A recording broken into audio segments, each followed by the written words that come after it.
Bonjour à tous et bonne année. Excusez mon retard, mais 12h30 à Paris, c'est pas un horaire très facile pour ceux qui travaillent loin en banlieue comme moi et qui ont une réunion à 15h. Et on avait une le matin à 8h30. Bon, mais j'ai réussi à limiter les dégâts et je vous prie de m'excuser parce que le dégât n'est pas complètement nul. Alors, je ne comprends pas que vous soyez nombreux parce que le titre de la conférence est quand même énigmatique. En fait, il ne veut rien dire. Et je l'avais choisi pour être tranquille. Mais je vois que l'opération n'a pas marché. Franchement, qu'est-ce que vous avez compris ? Rien du tout, ça ne veut absolument rien dire.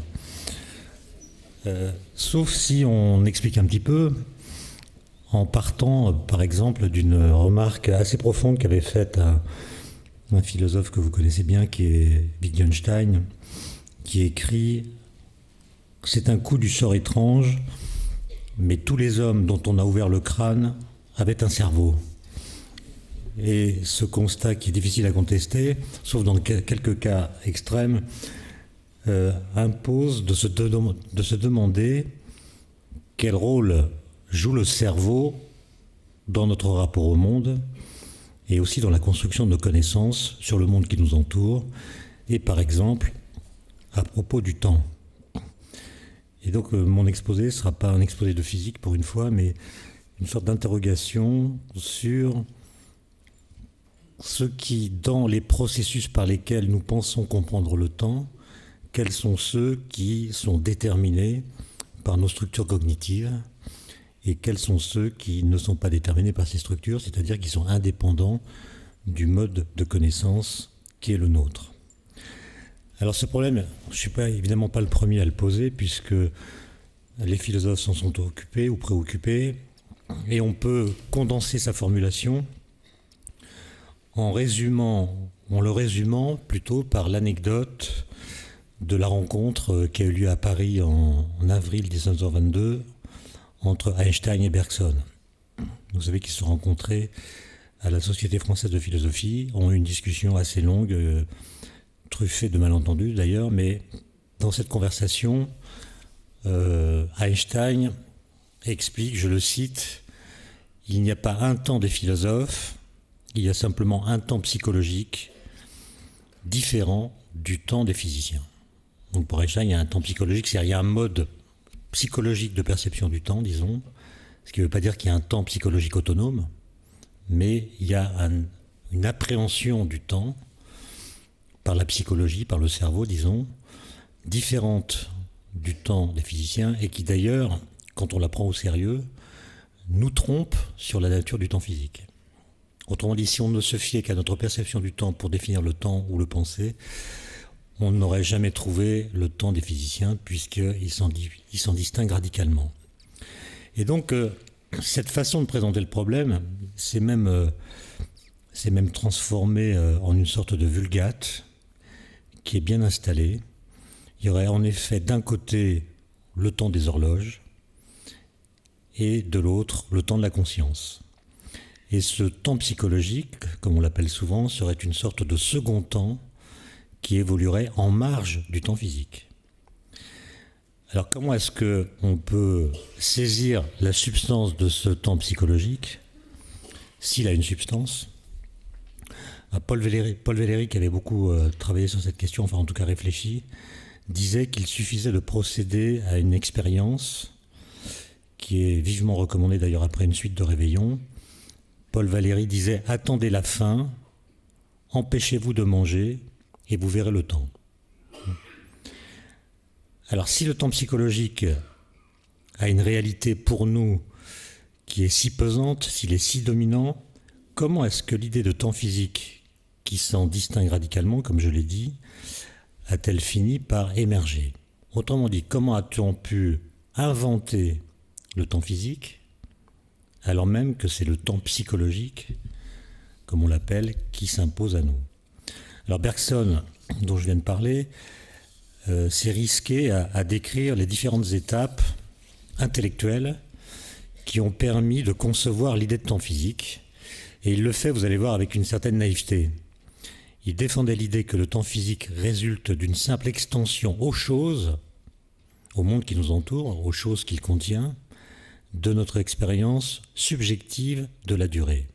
Selon Bergson, si nous avons fini par fonder une représentation scientifique du temps, c'est parce que nous avons étendu au monde qui nous entoure, par une sorte de projection hors de nous-mêmes, notre propre vécu temporel.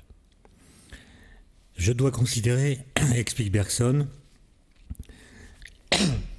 que la temporalité du sucre qui se dissout dans un verre d'eau posé sur la table est en réalité le reflet de mon attente.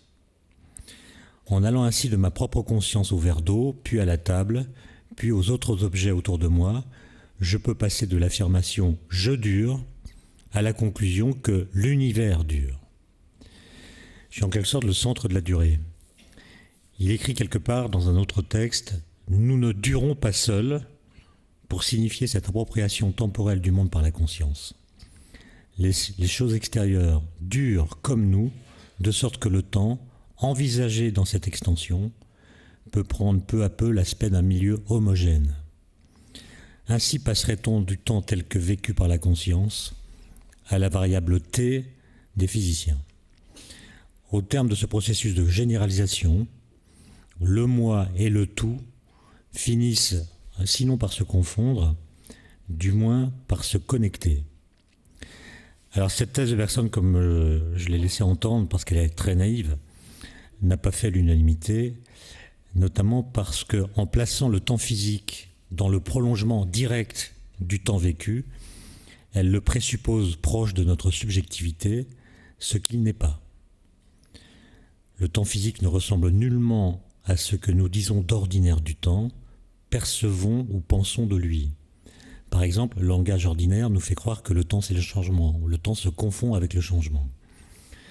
Et bien en physique, le temps c'est tout le contraire, le temps est défini comme étant la seule chose dans l'univers qui ne change pas. Le temps est la seule chose qui ne dépend pas du temps au sens où il ne modifie pas sa façon d'être au cours du temps. Et d'ailleurs, Einstein va s'opposer très vertement à Bergson sur ce point. Il dit « C'est à la science qu'il faut demander la vérité sur le temps comme sur tout le reste. » Et l'expérience du... Non mais il a tort, mais en même temps, de temps en temps, ça fait du bien d'entendre ça. Et l'expérience du monde perçu avec ses évidences n'est qu'un balbutiement avant la claire parole de la science. Et le problème, on va le voir, c'est quand la parole de la science n'est pas claire. Le ton d'Einstein, on le voit, est un peu sec, et même arrogant en l'occurrence, mais rien ne prouve en effet qu'il soit possible d'instituer une correspondance directe entre les formes de la connaissance commune et la structure des choses. Pour le dire en plus court, l'existence d'une psychologie du temps ne suffit pas à prouver l'existence d'un temps psychologique. Il se pourrait en effet que ce que nous appelons le temps psychologique ne soit que la manifestation de notre rapport au temps physique, rapport qui serait, lui, gorgé de facteurs psychologiques. On sait très bien que notre humeur, l'état de notre conscience, notre énervement, etc., jouent dans notre perception de la durée. Donc il y a un rapport au temps qui est gorgé de facteurs psychologiques. Ça ne prouve pas qu'il existe un temps psychologique. Et d'ailleurs, nous n'y croyons pas vraiment nous-mêmes puisque nous portons des montres au poignet. Et nous avons une montre précisément pour mettre à l'heure notre pendule qui est constamment déréglée. Notre cerveau est une toquante minable. Alors cette remarque invite à jeter un regard interrogatif ou critique sur les thèses philosophiques qui sont purement idéalistes, comme celle de Kant qui subordonnait le temps au sujet, comme vous savez. Le temps, simple condition subjective de notre intuition, dit Kant, condition subjective de notre intuition dans lequel s'ordonnent les sensations. Cette définition ne rend pas compte du sentiment qui est primordial en chacun, que nous avons d'être soumis au temps, ainsi que toute chose dont nous avons l'expérience, comme à une puissance externe qui nous entraîne. On a le sentiment que le temps, c'est une sorte de puissance externe. Il y a donc quelque chose, sinon d'énigmatique, du moins de curieux dans la conception kantienne du temps. Car comme l'ont souligné certains auteurs, il y a une ambiguïté du temps chez Kant, car le temps se trouve pris en tenaille entre un a priori originel qui l'emprisonne, dans un mode singulier de la sensibilité, et sa coextension à l'ensemble des phénomènes du monde. Je suis le temps, dit en somme Kant, et je suis aussi dans le temps. Mais comment penser le temps à la fois comme un mode de la sensibilité humaine et comme une donnée du monde ? Je ne suis pas philosophe, mais j'ai rarement vu de réponse claire à cette question. D'autre part, si vous adoptez une thèse philosophique qui est purement corrélationniste, c'est-à-dire une thèse qui dit d'une façon ou d'une autre que le temps est un produit intégral de la conscience. Le temps est en quelque sorte fabriqué par la conscience ou au moins directement connecté à elle. Alors il y a un problème que vous devez résoudre, qu'on appelle le paradoxe de l'ancestralité, qui est que vous devez expliquer comment la conscience a pu émerger au cours du temps si le temps a besoin de la conscience pour passer. Or, nous savons aujourd'hui que toutes sortes d'événements ont eu lieu dans l'univers bien avant l'apparition de la conscience. Disons, l'homme ou la conscience ont à peu près 2 millions d'années, l'univers en a à 13,7 milliards d'années. Donc comment est-ce que vous gérez une telle information ? Comment conjuguer la thèse selon laquelle nous ne pouvons penser qu'un monde corrélé à nos formes subjectives de représentation et la capacité des sciences à discourir d'un temps dans lequel le sujet est apparu ? Autrement dit, si, pour résumer, si le temps a besoin de la conscience pour passer, et même pour exister, comment a-t-il pu passer avant l'apparition de la conscience ? Et ça, c'est quand même un problème. Je ne dis pas que c'est une impasse pour elle, mais c'est quand même une difficulté pour toutes les thèses qui sont corrélationnistes. Et je ne connais pas de solution claire, mais je ne connais pas tout, de ce paradoxe de l'ancestralité. Alors, une autre question se pose, qui est de savoir si le temps, c'est un objet comme les autres. Bon, est-ce que c'est un concept ? Est-ce que c'est un percept ? Comment pouvons-nous le connaître et pouvons-nous le connaître ? Autrement dit, la question est de savoir, c'est ce que je disais au départ, quel rôle joue le cerveau dans notre rapport au monde et aussi dans la construction de nos connaissances sur le monde. On sait bien que le déchiffrage du monde n'est pas immédiat. On conçoit qu'il nécessite des outils, des instruments, des méthodes. Et la question est, quels sont ces outils ? Comment parvenons-nous à connaître et comment pouvons-nous savoir ce que nous savons à propos du temps, mais aussi à propos du reste, les objets, les particules et même l'univers ? La connaissance, dès lors que nous constatons que nous sommes capables de l'acquérir, devient un problème, une énigme, en tout cas si on veut s'attarder à interroger ce qu'elle représente. Un problème qui exige des théories précises, sauf à sombrer dans un scepticisme aussi radical qu'indépassable, consistant à penser que la seule connaissance qui soit certaine est qu'aucune connaissance ne serait certaine, ce qui ne serait guère motivant pour un chercheur. Et donc, pour qu'une théorie de la connaissance soit envisageable, il faut au moins et d'abord que soit clairement distingué le sujet qui connaît et l'objet à connaître. Il faut donc une expérience cognitive minimale, une expérience cruciale, au terme de laquelle le sujet que nous sommes chacun d'entre nous a eu à éprouver, d'une manière ou d'une autre, la résistance de l'objet. Il faut que le sujet comprenne qu'il n'est pas l'objet, ou que l'objet n'est pas en lui, ce que d'aucuns appellent la récalcitrance de l'objet. Et à la fin de cette expérience, qui nous montre que le sujet n'est pas l'objet, nous sommes en quelque sorte déniaisés, et nous ne croyons plus à nos dispositions spontanées qui permettraient que nous comprenions la réalité.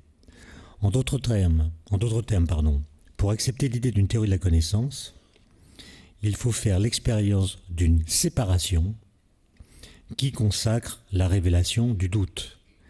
Et cette séparation, c'est celle qui met d'un côté la réalité et de l'autre ce que j'en perçois ou ce que je crois en comprendre.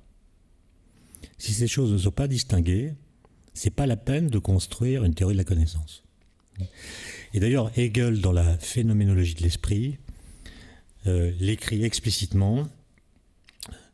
La conscience, dit-il, s'éprouve d'abord dans ce qu'il appelle dans ce que j'appelle la certitude sensible.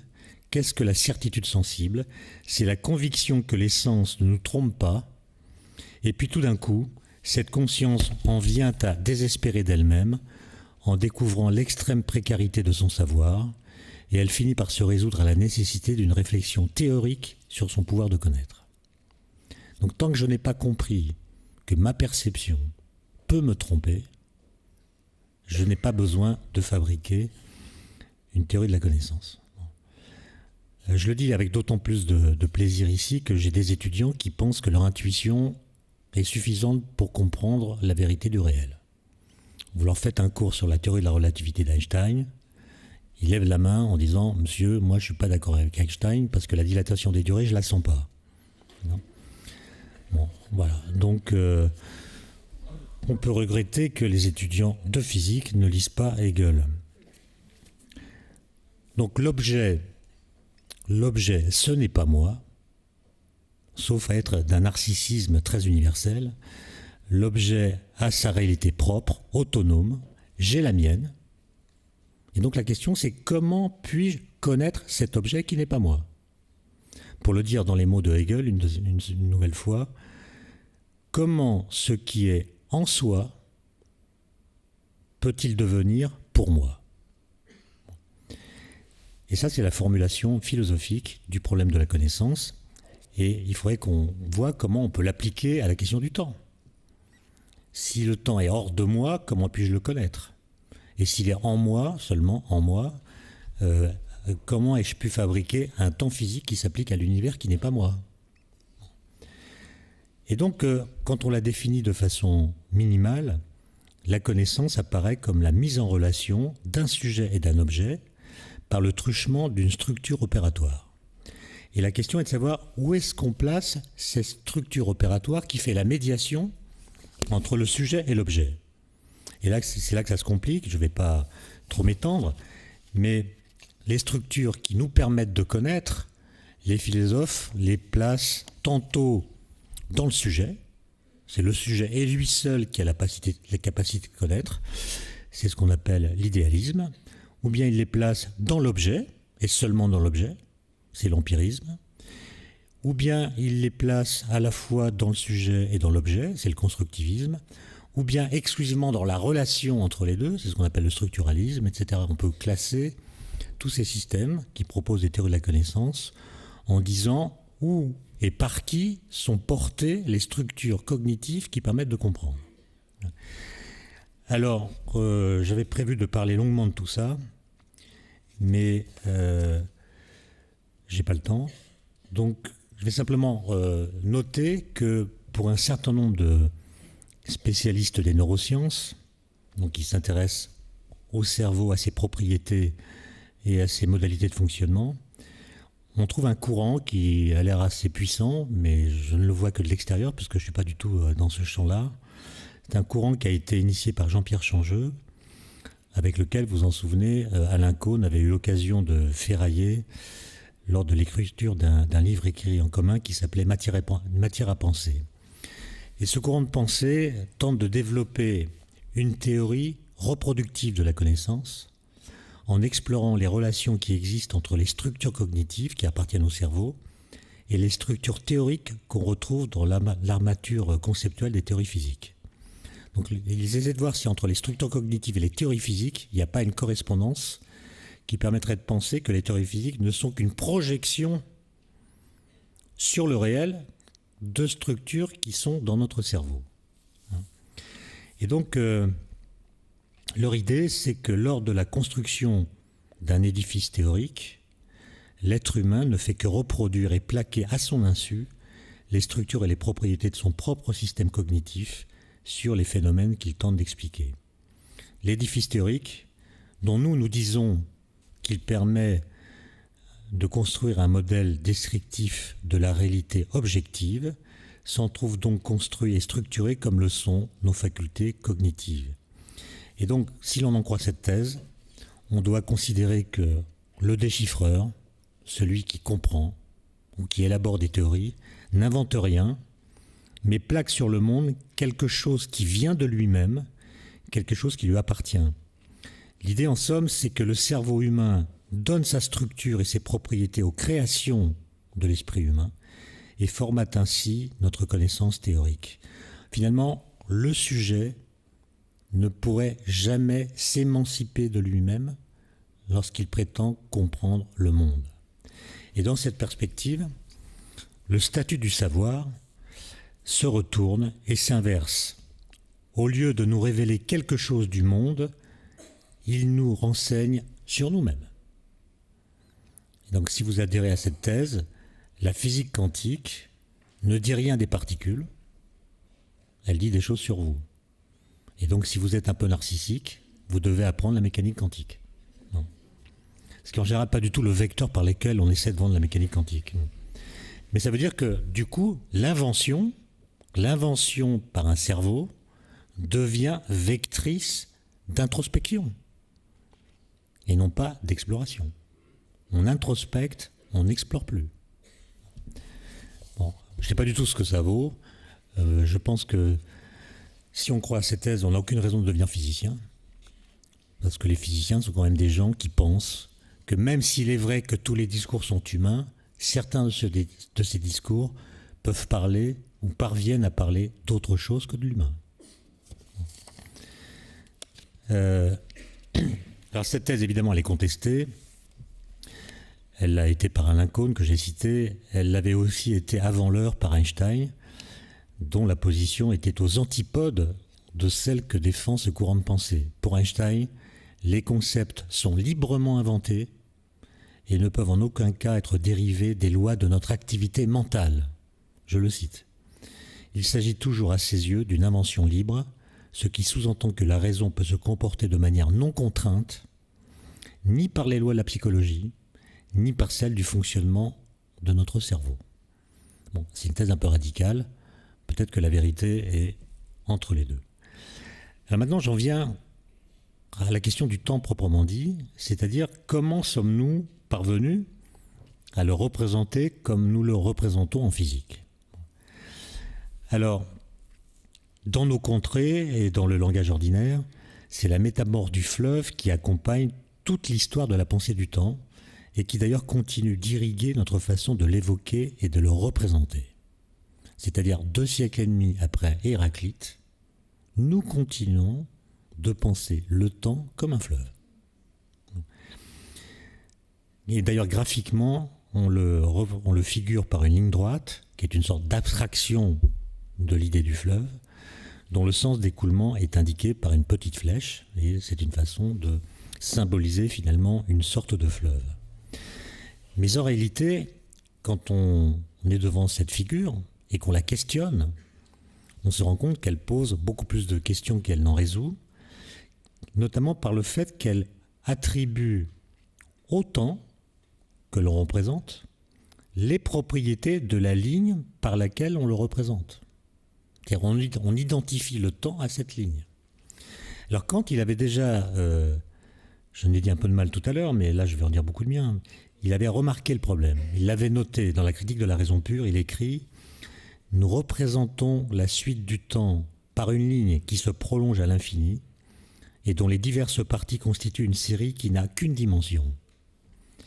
Et nous concluons des propriétés de cette ligne à toutes les propriétés du temps, avec cette seule exception que les parties de la première sont simultanées, tandis que celles du second sont toujours successives. » Et donc il remarque qu'il y a un truc qui ne va pas dans ce dessin, et Bergson va s'engouffrer dans cette brèche, c'est que la représentation du temps met ensemble tous les instants du temps, les juxtapose spatialement, les fait exister en même temps, alors que dans le vrai temps, ils ne peuvent pas coexister.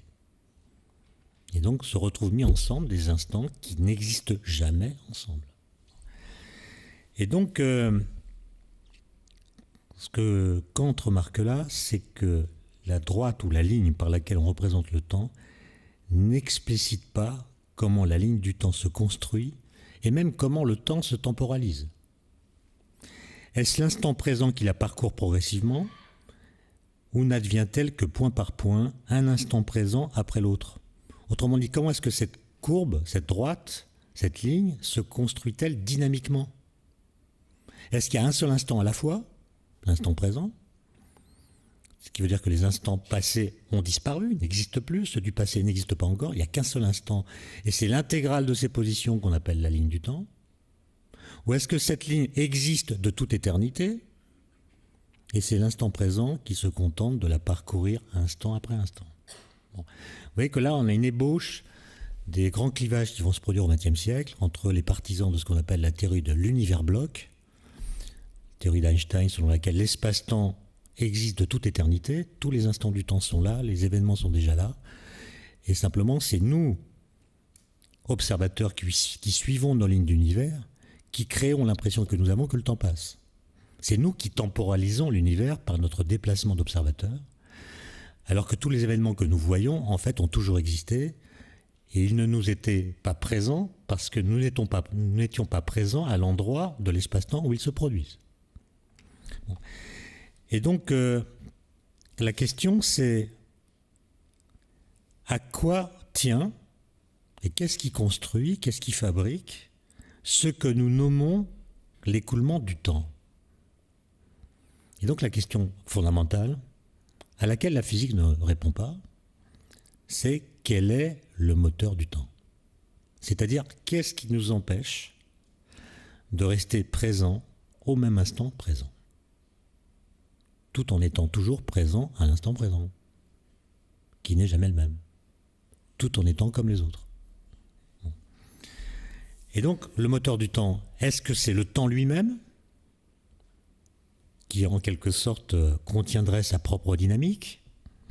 Est-ce que c'est l'univers, dont vous savez qu'il est en expansion? Est-ce que, par exemple, cette expansion, qui est un phénomène dynamique, pourrait engendrer, du seul fait qu'elle existe, une motricité du temps? Ou bien, est-ce que le moteur du temps, c'est nous? Est-ce que c'est nous qui créons l'impression que nous avons que le temps passe? Ça rejoint évidemment la question de l'univers bloc que je viens d'évoquer. Quand vous prenez un train et que vous regardez par la fenêtre, vous dites « le paysage défile ». Vous n'êtes pas obligé de le dire, mais il y a des gens qui le disent. Bon, tiens, le paysage défile. Évidemment, c'est faux. Le paysage ne défile pas. C'est leur mouvement, ou plus exactement celui du train dans lequel ils sont, qui crée l'impression qu'ils ont que le paysage défile. Donc c'est leur motricité qui crée en eux l'impression d'un défilement du paysage. Mais la thèse de l'univers bloc, c'est ça, c'est notre déplacement dans l'espace-temps, qui est l'équivalent du paysage, qui crée l'impression que nous avons que le temps passe. Pas d'observateur en déplacement, pas de motricité du temps.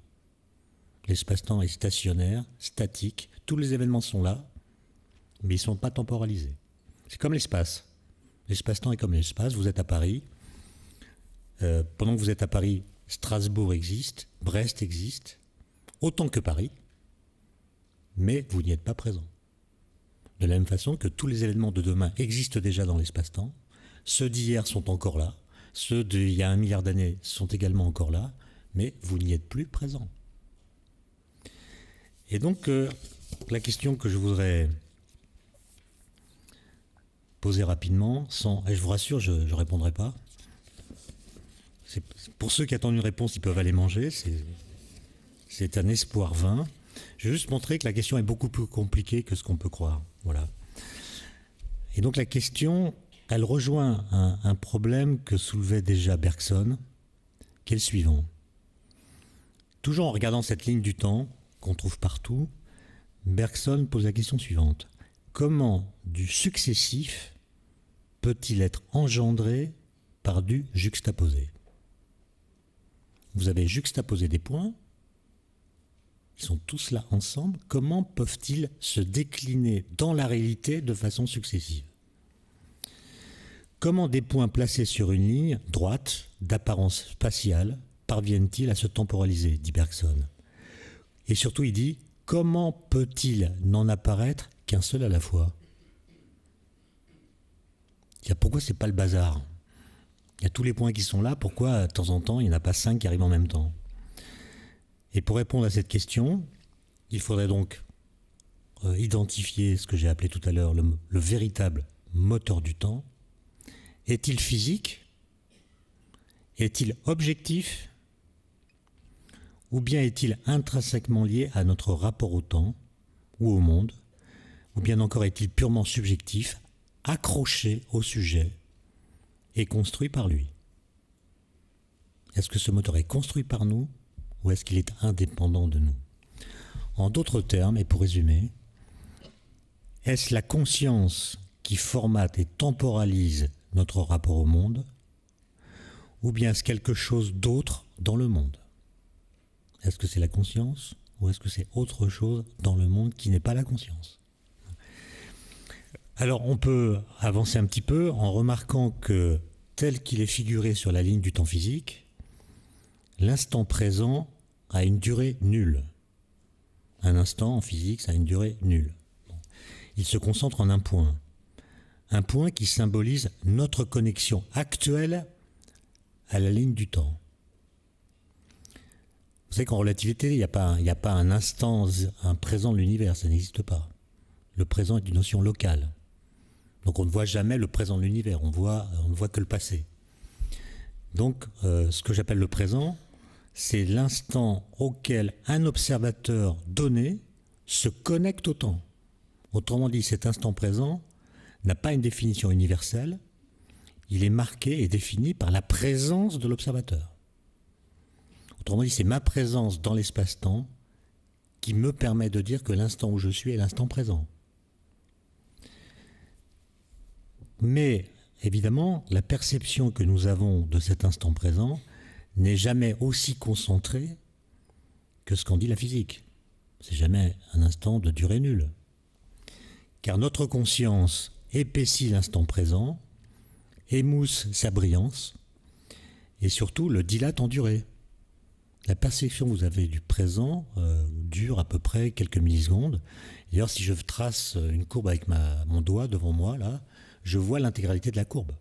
C'est que ma perception est capable de mettre ensemble des positions qui n'ont pas existé ensemble.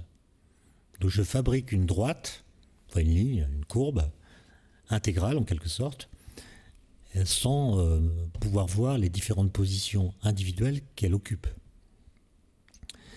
Ce qui veut dire que notre conscience, notre perception, appelons ça comme on veut, habille l'instant présent de son voisinage, l'enveloppe d'une sorte de rémanence de ce qu'il a contenu à l'instant précédent et d'une anticipation de ce qu'il contiendra à l'instant suivant. Par exemple, quand vous écoutez un air de musique, c'est la grande remarque de Husserl, vous percevez bien que la note précédente est comme retenue avec la note présente qui se projette elle-même dans la note suivante. Le présent, lorsqu'il disparaît, dit Husserl, laisse toujours une trace dans la conscience, en même temps qu'il y préfigure son prolongement. Il y a une sorte d'alliance continuée du passé immédiat et du futur imminent qui s'établit, dit Husserl encore, au sein du présent perçu. Ainsi, sans cette alliance, il n'y aurait pas de mélodie à proprement parler. Notre conscience du présent unifie ou rassemble des instants successifs qui ne coexistent pas dans le temps physique. Car pour la physique, comme je l'ai dit, deux instants qui se succèdent n'existent pas ensemble. Et donc là, il y a une première piste, si vous voulez, c'est que la conscience est capable de mettre ensemble des instants qui n'existent pas ensemble. Et donc, vu sous cet angle, la représentation du passage du temps par une ligne, qui nous semble naturelle, on l'apprend à l'école, etc., apparaît plutôt comme le résultat d'une opération très compliquée. Elle revient en effet à considérer que deux événements distincts et successifs s'excluent mutuellement de l'existence, en même temps qu'ils appartiennent à une seule et même série. Tout le truc, c'est ça. Les événements sont distincts, mais il faut les penser dans un continuum, et non pas dans une sorte de chaos qui ferait surgir les événements n'importe comment. Saisir le passage du temps, c'est en somme procéder à une lecture à la fois analytique et intégrative de la suite des instants. Un ensemble de points qui est au départ sans corrélation, s'organise en une ligne continue et devient ce qu'on appelle un continuum. C'est cette capacité intégrative de la conscience qui nous permet d'imaginer qu'existe un cours du temps. D'ailleurs, lorsque cette capacité intégrative vient à faire défaut, on se retrouve dans la situation du malheureux père Bourdin que Descartes évoque dans les 7e objections en méditation. Je le cite. Descartes écrit « J'ai connu quelqu'un qui, en s'endormant, avait entendu un jour sonner 4 heures et avait fait le compte ainsi. Une. Et devant l'absurdité de sa conception, il s'était mis à crier « Voilà l'horloge qui est folle, elle a compté 4 fois 1 heure. » Ah, c'est une bonne remarque. Hein. Ça veut dire que on a besoin de la capacité intégrative de la conscience pour percevoir la continuité des instants. Et le pauvre monsieur Bourdin, il considère que chaque nouvelle sonnerie de l'horloge ou de la cloche lui apparaît comme la répétition de la sonnerie précédente et n'apporte à ses oreilles aucune information supplémentaire. Alors, c'est une remarque intéressante pour ceux qui écoutent les chaînes de télé qui sont les chaînes d'actualité, hein, où les gens répètent les mêmes trucs toutes les 5 minutes. Et ça produit un effet hypnotique, c'est-à-dire on n'a même pas le réflexe de couper, quoi. Hein. Mais je ne sais pas comment vivent ces gens. Bon, c'était une remarque qui n'a aucun lien avec le sujet. Donc, arrivé où j'en suis, et j'espère que vous avez pu me suivre, parce que j'ai fait des impasses, mais c'est obligatoire.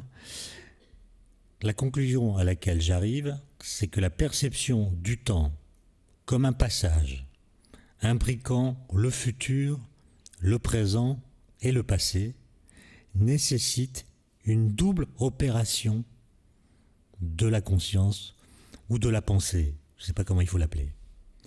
Il faut non seulement distinguer le présent, qui est le seul existant, et exclure le passé et le futur, mais aussi, en même temps, appréhender à la fois l'instant présent, l'instant passé et l'instant futur, les penser dans leur appartenance à une même série.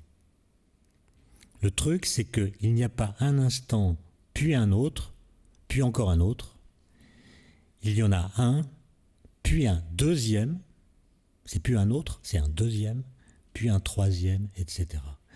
Ce qui suppose que le premier et le deuxième n'existent plus lorsqu'est présent le troisième, mais que quelque chose de demeure qui permet de penser les 3 instants comme appartenant à un même tout. S'il n'y a pas cette intégration, il n'y a plus de cours du temps. Et donc, l'intervention d'une conscience intégrante semble nécessaire à la conceptualisation d'un cours du temps qui soit continu et homogène, qui ne soit pas une agglomération chaotique d'atomes temporels. Il me semble que ça, c'est assez clair. Mais c'est là qu'on arrive au point crucial.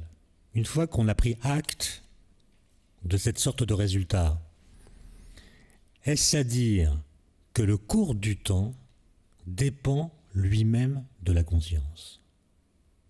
C'est-à-dire, ce que j'ai expliqué, c'est que nous avons besoin de la conscience pour percevoir le temps comme un passage donnant lieu à un cours. On a besoin de la conscience. Est-ce à dire que le cours du temps a lui-même besoin de la conscience pour exister? Bon. Ou bien est-ce qu'il existe de façon autonome par rapport au sujet conscient? Alors c'est une question beaucoup trop vaste évidemment, je vais l'aborder en me rabattant sur la seule question du présent. Je ne m'occupe pas des autres instants que des instants présents, c'est-à-dire des instants où nous sommes présents. En remarquant une chose qui est curieuse, c'est qu'au sein de la ligne du temps, le présent occupe pour nous une place singulière. Il nous apparaît même unique, radicalement différent de tous les autres, puisque c'est l'instant où nous sommes présents. Donc il n'est pas du tout comme les autres. Un instant n'est d'ailleurs qualifié de présent, en relativité, qu'en référence à nous. C'est ce que j'expliquais tout à l'heure. La seule chose qui le distingue a priori de ses congénères est que cet instant-là accueille notre présence. C'est comme ça qu'on le définit. Et pourtant, sur la ligne qui représente le temps physique, l'instant présent est comme tous les autres. C'est un instant banal. Rien ne semble distinguer des instants qui le précèdent, ni de ceux qui le suivent, si ce n'est que nous le déclarons présent. Donc, de prime abord, la mathématisation du temps semble banaliser le présent en lui ôtant toute spécificité par rapport aux autres instants. Par définition, tout instant du temps est, a été ou sera présent. C'est ça le truc, il n'y a pas plus banal qu'un instant présent, puisque un instant qui, par exemple, correspondrait à aujourd'hui plus 20 milliards d'années, si dans 20 milliards d'années il n'y a plus d'univers, cet instant n'existe pas, en tout cas ne fait pas partie du temps, donc ce n'est pas un instant. Et donc, un instant est défini par le fait qu'à un moment donné de l'histoire, il a été présent. Un instant qui n'a jamais été, qui n'est pas et qui ne sera jamais présent n'est pas un instant. Et donc, il y a cette espèce de contradiction qui est que le présent, pour nous, est absolument singulier. C'est un instant complètement différent de tous les autres. Et en même temps, pour la physique, il est banal. Et c'est ça la question centrale, c'est est-ce que c'est nous qui nous faisons des illusions sur notre importance, au point d'accorder à l'instant présent une propriété, un éclat supérieur à celui des autres instants, ou est-ce que la physique a oublié de rendre compte de la particularité de l'instant présent? Est-ce qu'elle est complète ou pas? Bon. Et donc, je résumerai ça en disant, par quoi l'instant présent, qui est physiquement quelconque, devient-il, pour nous, si singulier? Sa particularité vient-elle de nous, ou lui est-elle intrinsèque? Vous voyez que je reprends la question du lien entre temps et conscience en la réduisant à la question de l'éclat qu'a pour nous l'instant présent. Donc c'est un tout petit bout de la lorgnette. En d'autres termes, existe-t-il un présent du monde, qui ne peut être que local, à cause de la relativité? Donc est-ce qu'ici, dans cette salle, il existe un présent? Ou ce que nous appelons le présent ne fait-il que marquer notre présence au monde?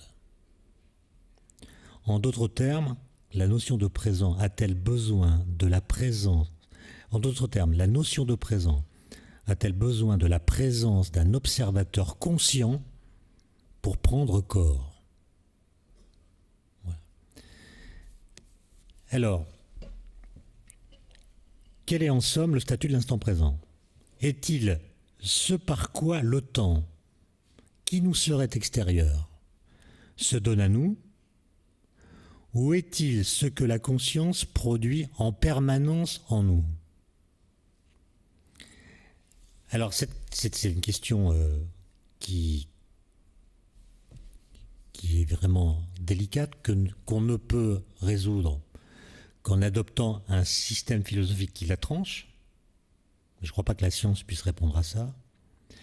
Mais il me semble que cette question est d'autant plus délicate que nous disposons, sinon de deux concepts, du moins de deux expériences distinctes du temps. Que trouvons-nous en effet dans le langage commun pour dire le temps? Alors pour le voir, il suffit d'écouter, de nous écouter les uns et les autres, racontant notre vie, nos vacances, notre travail, etc. Comment est-ce qu'on raconte des histoires temporelles? Eh bien, dans nos discours, dans nos narrations, dans nos récits, nous trouvons d'une part des expressions telles que avant, après, pendant que, et d'autre part, nous trouvons des expressions comme présent, passé, futur.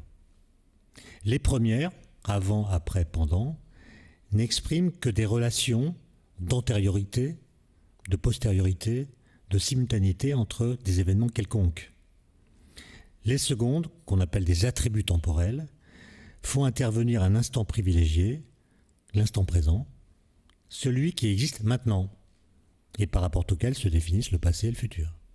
Et donc, dans notre façon de dire le temps, on trouve des relations temporelles, des attributs temporels, qui constituent en quelque sorte le squelette intelligible de tous nos discours sur le temps.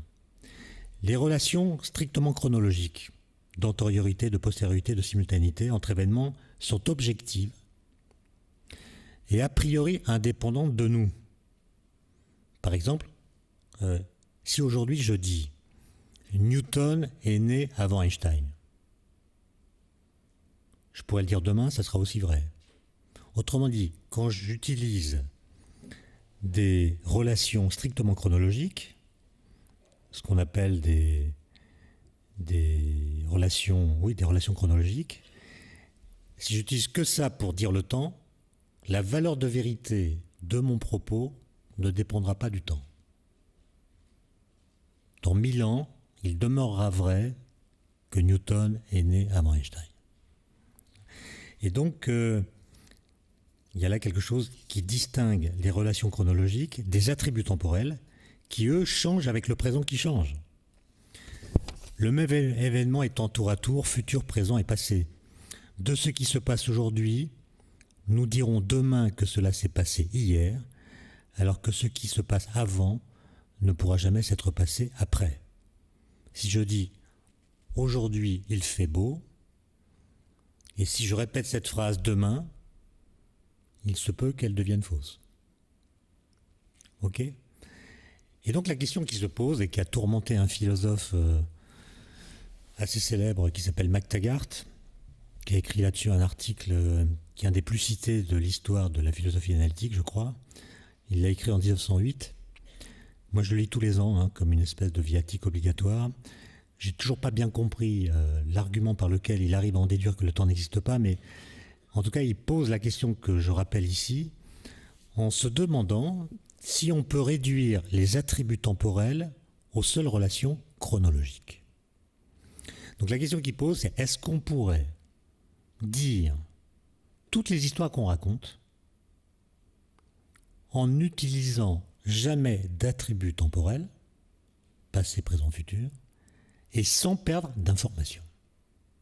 D'accord ? C'est-à-dire, est-ce qu'on pourrait se passer, pour le dire autrement, dans nos discours, de toute référence au présent? Bon, alors, lisez cet article, vous le trouvez sur Internet avec des centaines de milliers de pages de commentaires, que je vais résumer, en vous faisant croire que je les ai lus. Mais disons, l'enjeu de son article est facile à comprendre, il peut se résumer de la façon suivante. D'un point de vue phénoménologique, c'est-à-dire du point de vue de l'expérience. L'expérience que nous faisons du temps est marquée par le fait que ce qui advient toujours au présent. Et que la seule réalité, ou du moins la première réalité, nous semble être celle du présent. Au présent, nous sentons. Au présent aussi, nous nous remémorons ce qui n'est plus. Et au présent encore, nous forgeons le projet dans la crainte ou dans le désir de ce qui n'est pas encore. Et donc le temps tel qu'il nous apparaît est donc défini par ces trois déterminations. Le présent, temps premier, par rapport auquel se disent ou se pensent le passé et l'avenir. En revanche, si on n'est plus en train de raconter une histoire qu'on a soi-même vécue, mais si nous tentons de penser ce qu'est le monde en imaginant que nous n'y sommes pas présents, si nous essayons de dire ce qu'il serait sans nous, par exemple ce que serait le monde après notre mort, nous avons alors le sentiment que ces trois déterminations perdent leur sens et qu'elles n'ont aucune réalité en elles-mêmes. Autrement dit, si je m'intéresse par exemple à la formation de la Terre, et donc à une époque de l'histoire de l'univers dans laquelle aucun homme n'était présent, aucune conscience n'était présente, aucun observateur au sens d'Einstein n'était présent. Je vais raconter cette histoire sans jamais avoir besoin de me référer au transit entre le futur, le présent et le passé. Je vais invoquer une pure chronologie, une succession bien déterminée d'événements, sans avoir à imaginer que le temps qui passe à ce moment-là passe pour un sujet qui observe ce qui se passe. Et donc, il semble que le concept physique du temps, qui est objectif, qui est naturel, qui est indépendant de toute présence, de toute conscience en tout cas, qui est aussi indépendant de notre situation temporelle, ne comporte pas en lui-même ces trois déterminations, passé, présent, futur, mais seulement trois relations fixes entre les événements, antérieurement, postérieurement, en même temps qu'eux. Et donc la question se pose de savoir si le temps lui-même est ou non pensable à l'aide de ces seules relations, que McTaggart appelle les relations B, ou bien si cela nécessite en outre les déterminations présent, passé, futur, qu'il appelle les relations A. Et donc, c'est ça la question posée, qui semble marquer l'opposition, qui est héritière de toute l'histoire de la pensée, de la philosophie, qui divise les différentes doctrines philosophiques du temps.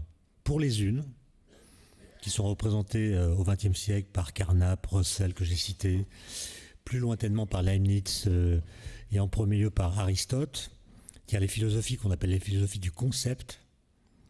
Le temps peut être pensé comme un simple ordre d'antériorité-postériorité, où les déterminations temporelles peuvent être déduites logiquement et physiquement en relation B. Le présent, le futur ou le passé ne sont que des déterminations subjectives, psychologiques, et ce qui existe en réalité, ce sont seulement des relations temporelles entre événements. Mais pour les autres systèmes philosophiques, ceux qu'on appelle les philosophies de la conscience, Bergson, Husserl, Merleau-Ponty, Saint-Augustin, etc., le temps ne peut être pensé sans les idées de présent, de passé et de futur, parce que ces déterminations temporelles, notamment celles de présent, sont irréductibles. Dans le premier cas, philosophie du concept, le temps est conçu comme un ordre de succession qui déploie des chronologies définitives. Dans le second cas, le temps est conçu comme le passage d'un instant particulier, comme le transit du présent vers le passé ou de l'avenir vers le présent. Ce sont deux façons radicalement différentes de penser la chose. J'observe simplement que les philosophies de la conscience doivent affronter le paradoxe de l'ancestralité que j'ai cité tout à l'heure. Alors, ma conclusion, ça sera finalement, qu'est-ce que dit la physique de tout ça ? Est-ce qu'elle est capable d'affronter ces questions ? Est-ce qu'elle est partisane d'une philosophie du concept, ne voyant dans la ligne du temps que le déploiement d'une chronologie sans référence particulière au présent ? Ou est-ce qu'elle pourrait sous-tendre une philosophie de la conscience qui accorderait toute sa place à la perception que nous avons de l'instant qui passe ? En fait, j'ai l'impression qu'elle ne s'engage pas vraiment sur ces terrains, pour le moment en tout cas, notamment parce que la physique n'a pas résolu un problème qui est peut-être essentiel, qui est le problème du maintenant. Je vous l'ai dit, la théorie de la relativité ne rend pas compte de la présence du présent, ni n'explique que l'instant présent peut avoir de si spécial par rapport aux autres moments du temps. Et donc on pourrait dire que pour affronter la question philosophique qui est posée, il faudrait que la physique soit capable d'affronter la question du présent. Ce qu'elle peine à faire, même si aujourd'hui il y a énormément de tentatives qui sont menées, mais ma conclusion consistera à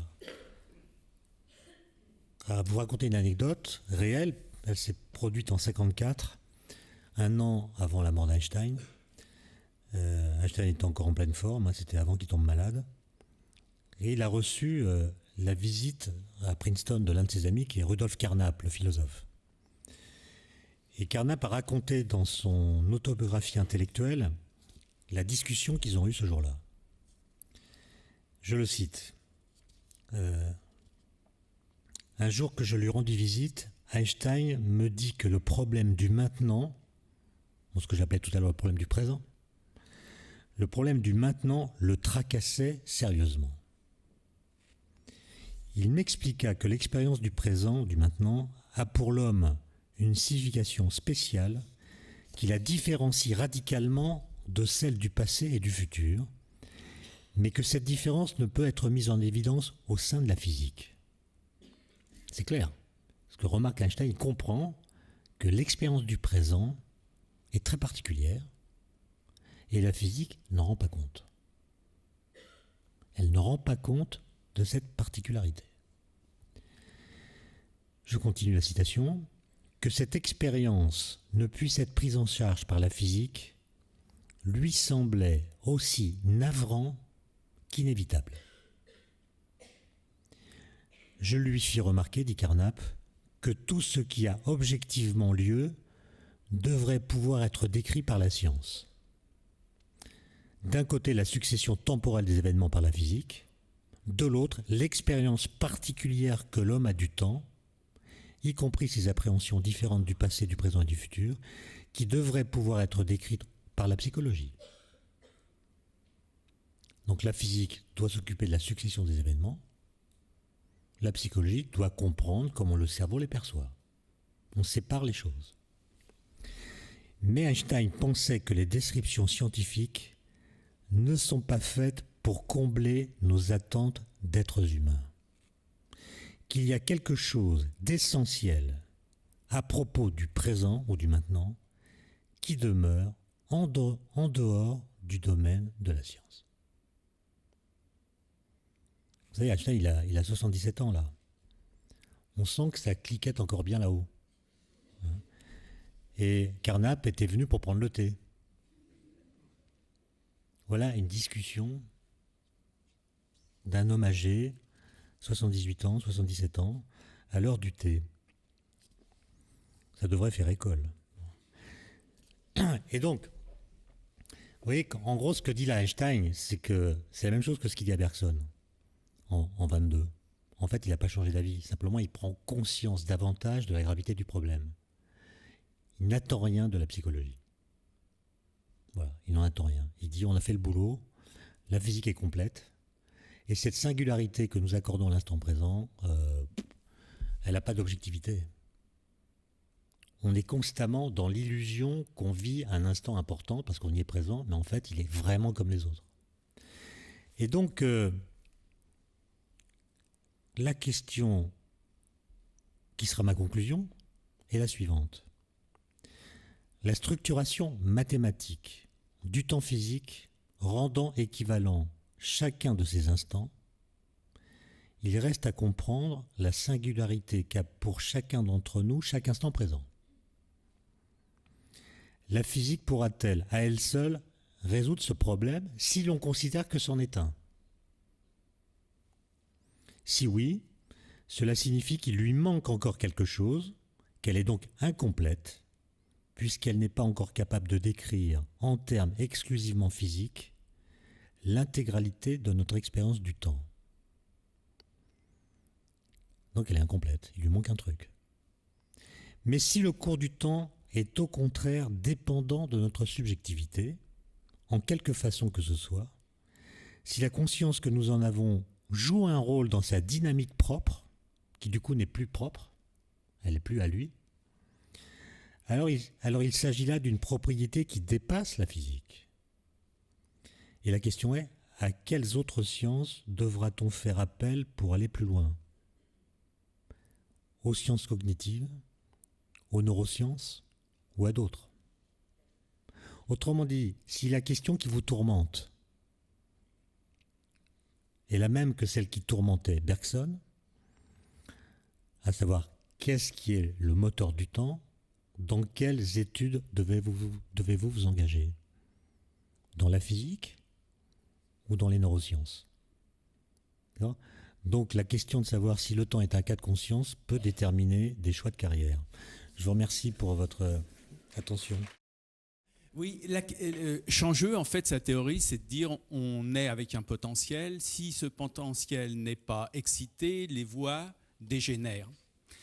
Aujourd'hui, la plasticité cérébrale mise en cause, enfin mise en avant, en exergue, etc., est-ce qu'on ne peut pas imaginer que le temps nous crée dans la mesure où, à travers le temps, il y a expérience, à ce moment-là, il y a de nouvelles voies neuronales, de nouvelles connexions qui se développent, auquel cas il y aurait un pont entre la physique et l'expérience vécue, puisqu'en fait le temps ferait qu'il est aussi notre auteur.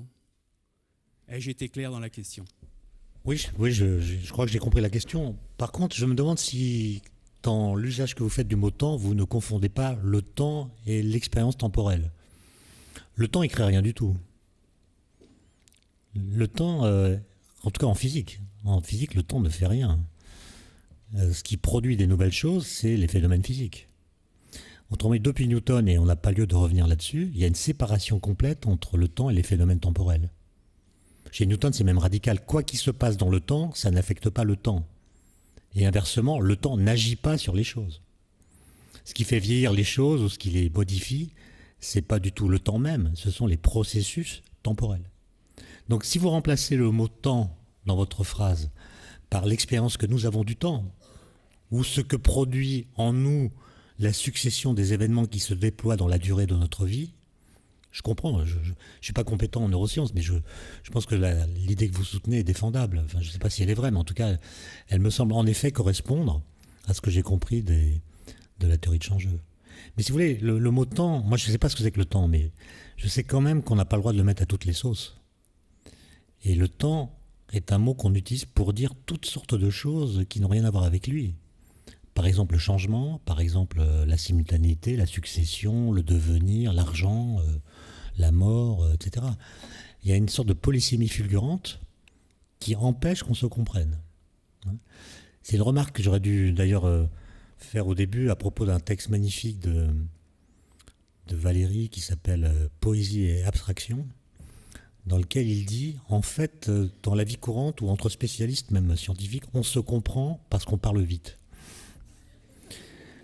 Mais si on parlait lentement, c'est-à-dire si on s'arrêtait sur les mots, on ne se comprendrait plus.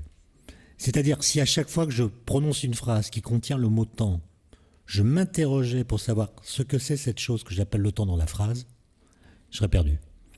Et ça deviendrait, dit-il, l'objet abject d'une quête philosophique. Et alors évidemment, c'est dangereux de s'arrêter sur les mots, mais de temps en temps, il faut s'arrêter sur eux et se demander quel est le sens intrinsèque du mot quand on l'extirpe de la phrase qui l'emporte dans son flux et qui nous fait croire que nous comprenons ce que dit la phrase. Mais c'est une pure illusion. Donc, la seule chose que je peux dire, c'est que dans les formalismes opératoires de la physique, je ne préjuge pas de ce que nous dira la théorie des cordes ou d'autres théories à l'ébauche, mais dans les théories opératoires, le temps est distinct des phénomènes temporels. La seule exception étant peut-être la relativité générale, où comme vous savez, l'espace-temps est lui-même un objet physique, mais je ne crois pas que ce soit elle qui joue dans le cerveau. Oui, je voudrais intervenir pour dire... là, je me pose un problème sur la réalité de ce présent dont vous parlez, parce que je me demande si ce n'est pas une fiction. Je suis là. Hein. Si ça n'est pas une fiction... je pense que la perception, par exemple, qu'on a eue à l'époque baroque du temps, c'est que le présent n'existait pas. Hein, et l'instant où je parle est déjà loin de moi. C'était le fait que c'était un moment qui n'avait pas justement de substance. qu'il y avait le passé et l'avenir. Voilà. Et que ce présent n'existait pas. Que c'était une pure fiction. Oui, enfin, c'est le paradoxe du présent qui a été déjà évoqué par Aristote et d'autres, c'est-à-dire le présent ne se montre que nié. C'est-à-dire que dès qu'il commence d'être, il disparaît. Bon. Et en même temps, il est toujours là. Voilà. Nous ne sommes jamais présents qu'au présent. Et en même temps, le présent, dès qu'il est là, disparaît. Donc c'est cette difficulté qui empêche de le penser dans des termes simples, puisqu'à chaque fois qu'on essaie de le fixer dans une réalité bien définie, on tombe assez rapidement sur un paradoxe comme celui que vous avez évoqué. Moi, j'ai l'impression que ça n'est pas parce que l'instant présent est furtif, tout en étant toujours là, qu'on doit dire qu'il n'existe pas.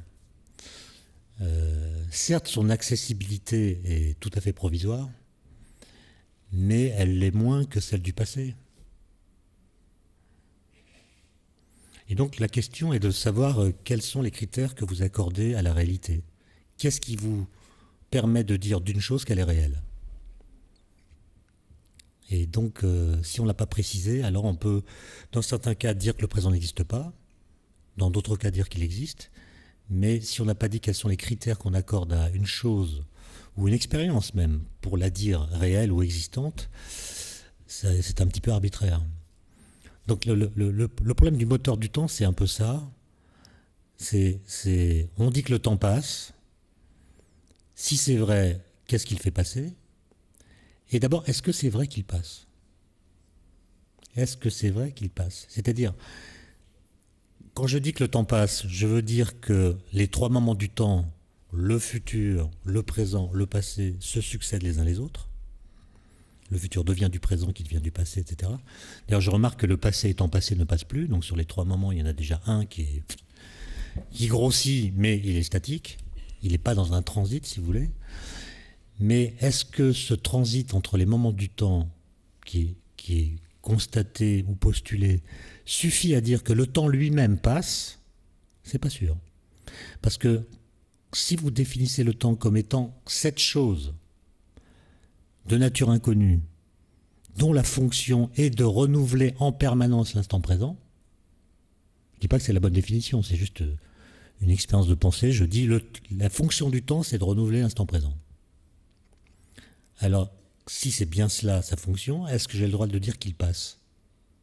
Ben non, puisque l'instant présent ne cesse pas d'être renouvelé. Donc, ce qui renouvelle l'instant présent ne passe pas, puisque l'instant présent ne cesse pas de se renouveler.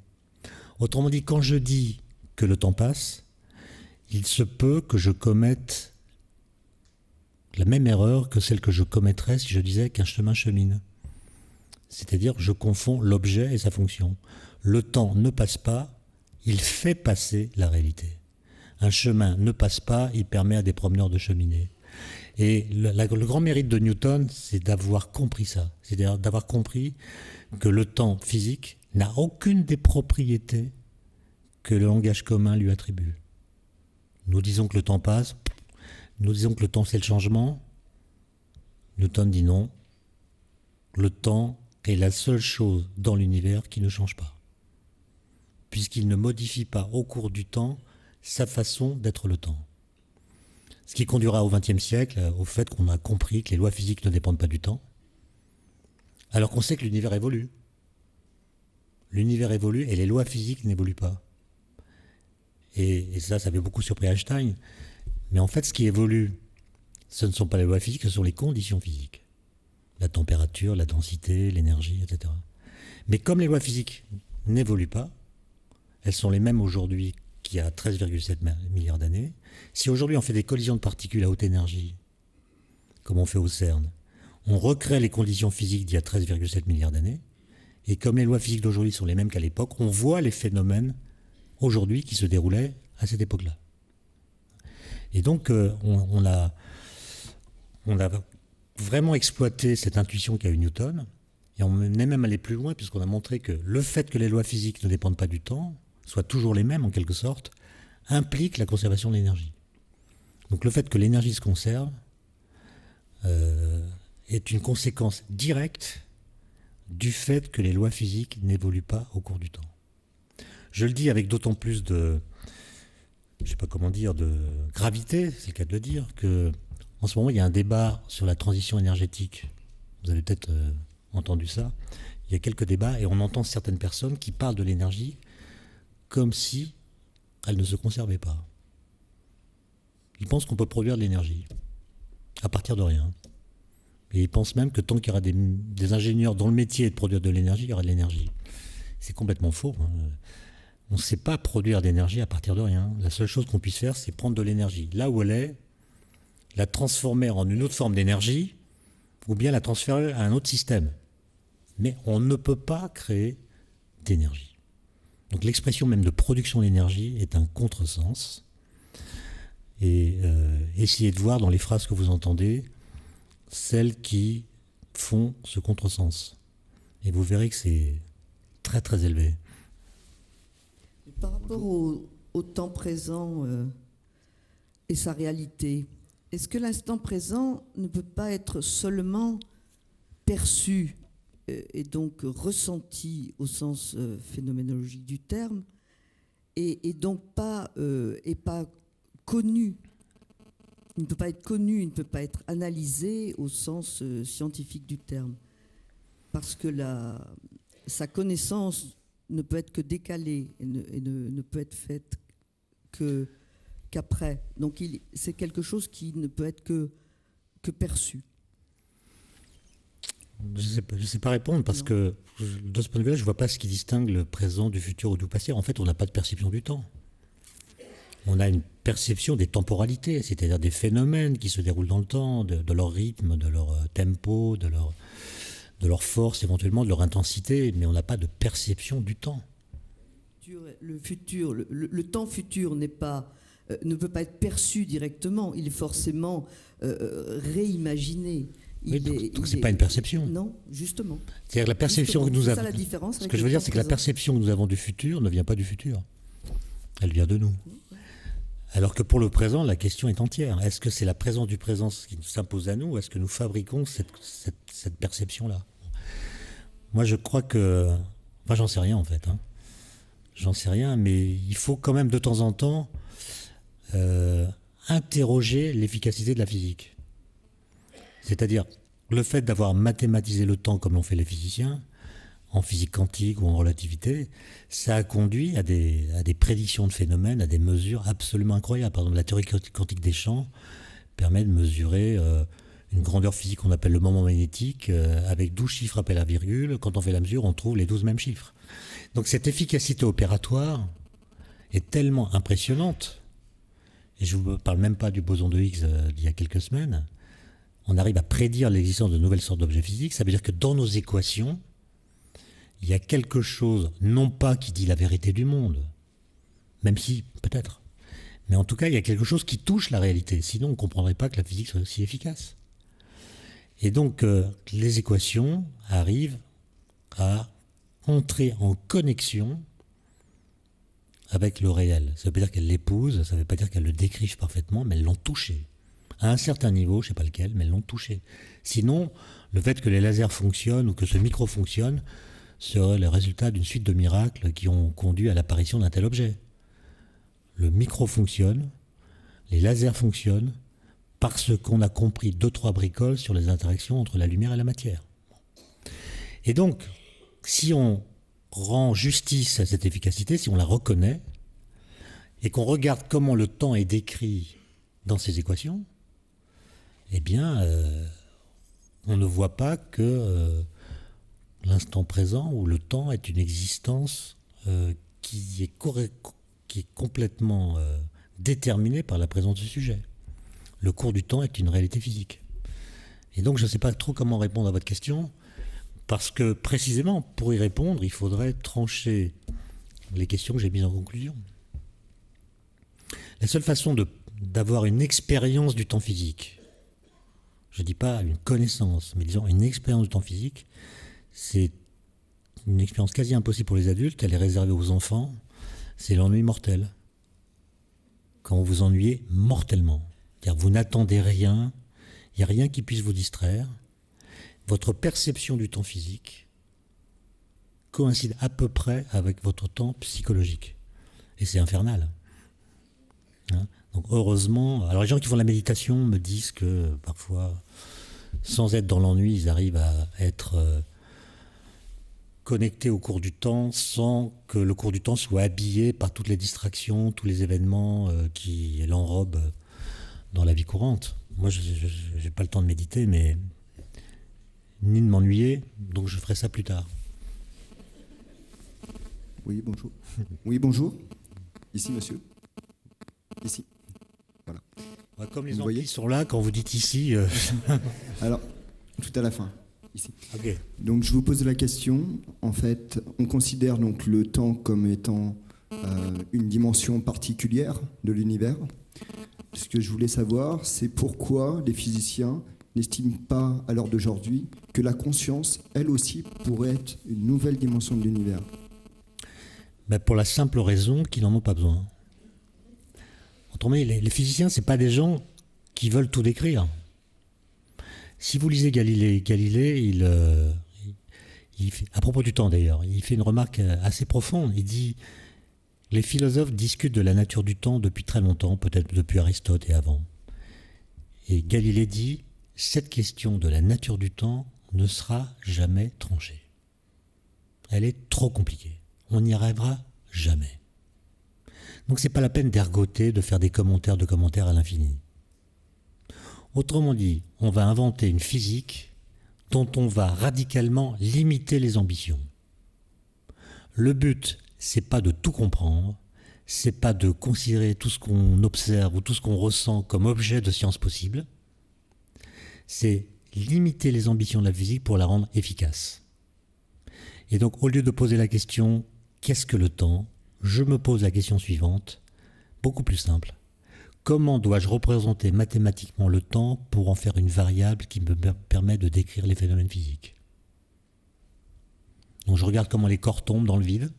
Enfin, il n'y a pas de vide, mais je regarde comment ils tombent.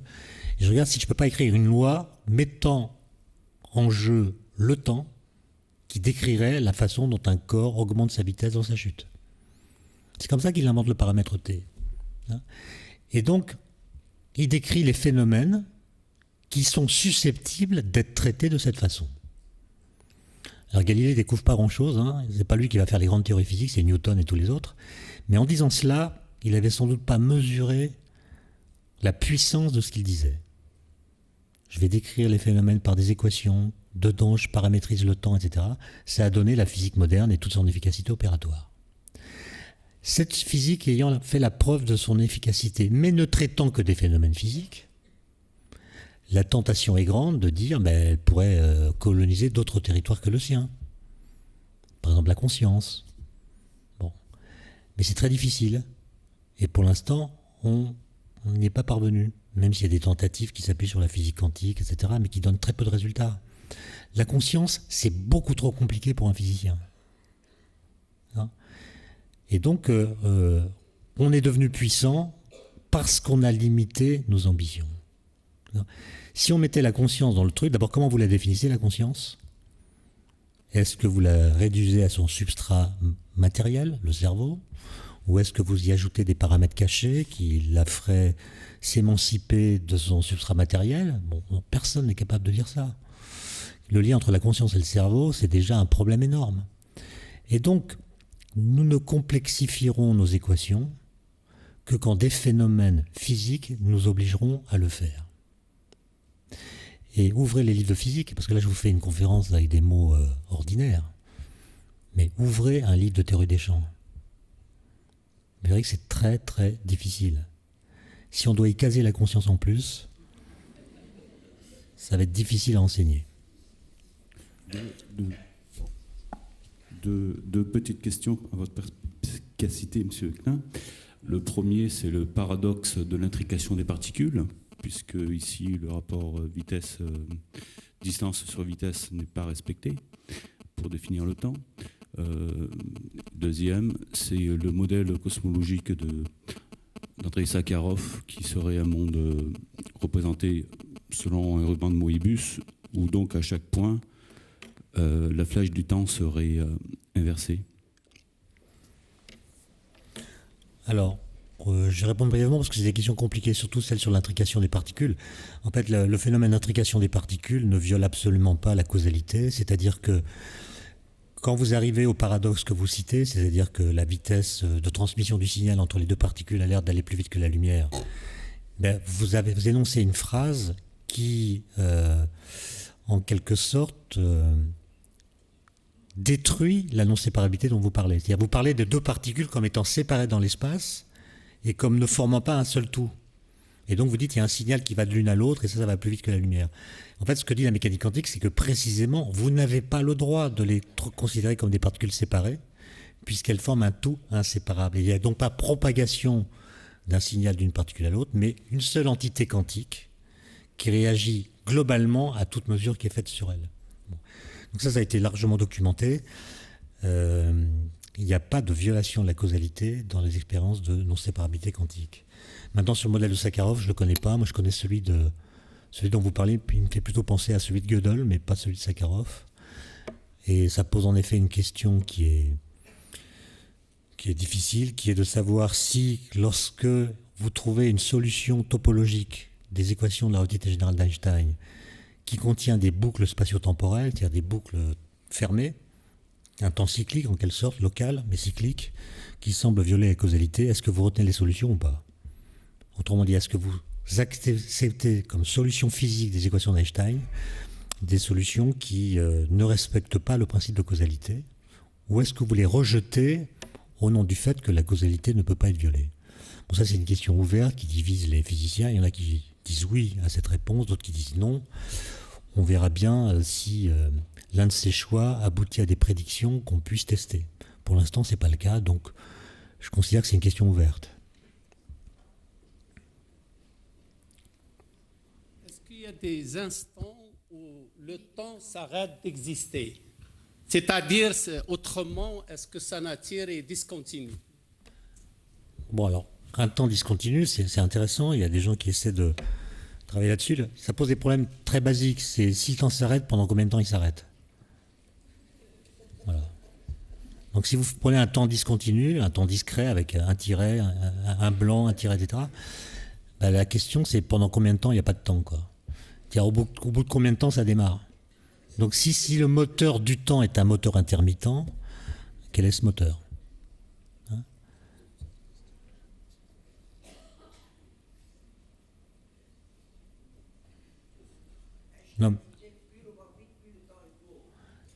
Non, il n'a jamais dit ça. Non. Ça, c'est les Bogdanov. Non, c'est un point important. Juste pour, c'est pas pour rigoler. Il n'y a pas que les Bogdanov. Tout le monde dit ça. En fait, on a remplacé la théorie de la relativité par une vulgate qui dit le contraire de la relativité. La phrase que vous citez, en fait, elle est un peu plus longue et elle dit la théorie de la relativité nous dit que la vitesse d'écoulement du temps dépend de la vitesse de l'observateur dans l'espace. C'est ça que vous voulez dire. On trouve ça dans les livres de terminale de philosophie. C'est par cette phrase qu'on résume la relativité. Et c'est un gag. C'est une phrase, d'abord, elle ne veut rien dire, puisque la vitesse d'écoulement du temps ne veut rien dire. Une vitesse, c'est une dérivée par rapport au temps. Donc si vous devez définir la vitesse du temps, la seule chose que vous puissiez dire, c'est que le temps est cette chose qui avance de 24 heures toutes les 24 heures. Vous êtes bien avancé. Il n'y a pas de vitesse du temps, ça n'a aucun sens. Maintenant, si vous admettez quand même que cette phrase a un sens, qu'est-ce qu'elle signifie? La vitesse d'écoulement du temps dépend de la vitesse de l'observateur dans l'espace. Je suis dans cette salle, j'ai ma montre au poignet, je prends un livre, je le lis, et je constate à ma montre qu'il m'a fallu 2 heures pour le lire. Bon. Ensuite, je monte dans une fusée qui part à 150 000 km par seconde, qui est la moitié de la vitesse de la lumière, avec ma montre et un livre différent mais de même taille. Je ne vais pas lire 2 fois le même. Okay, je l'emporte dans la fusée, je lis la phrase. La vitesse d'écoulement du temps dépend de la vitesse de l'observateur dans l'espace. J'en déduis que dans ma fusée, il me faudra un temps différent pour lire mon livre. Soit moins, soit plus que 2 heures. Faites l'expérience, vous verrez, c'est 2 heures. Donc, le mouvement, comme le disait Galilée, et Einstein le reprend sur ce point, le mouvement est comme rien. C'est-à-dire, quand vous êtes en mouvement, tout se passe comme si vous n'étiez pas en mouvement. À condition évidemment que votre mouvement soit uniforme. Je vous rappelle d'ailleurs que si cette ce principe de relativité comme on l'appelle, n'était pas vrai, vous ne pourriez pas voyager. Imaginez que les lois physiques dans une rame de TGV ne soient pas les mêmes qu'à la gare. Dans le TGV, vous faites tomber votre tasse de café au bar du TGV, les lois physiques sont différentes, le café il va au plafond. Et maintenant, quand vous le laissez tomber au bar du TGV, si le train avance en ligne droite, il tombe à vos pieds comme au bar de la gare. Donc, quand vous êtes en mouvement, tout se passe exactement comme si vous n'étiez pas en mouvement. Et c'est vrai en relativité comme en physique classique. Vous voyez que cette phrase qu'on trouve dans les livres de terminale de philosophie dit le contraire de la relativité en disant que c'est ce que dit la relativité. C'est quand même grave. Il y a quand même une différence entre Einstein et Newton quand même sur la relativité, c'est que si vous faites l'expérience que j'ai dite, vous montez dans la fusée avec votre bouquin, vous allez partir, je sais pas moi, 2 ans dans cette fusée pour aller visiter une galaxie lointaine. Quand vous revenez, à votre montre, il s'est passé 2 ans. Mais les gens qui étaient dans cette salle sont tous morts depuis des siècles. Ça fait une différence, j'en conviens. Voilà.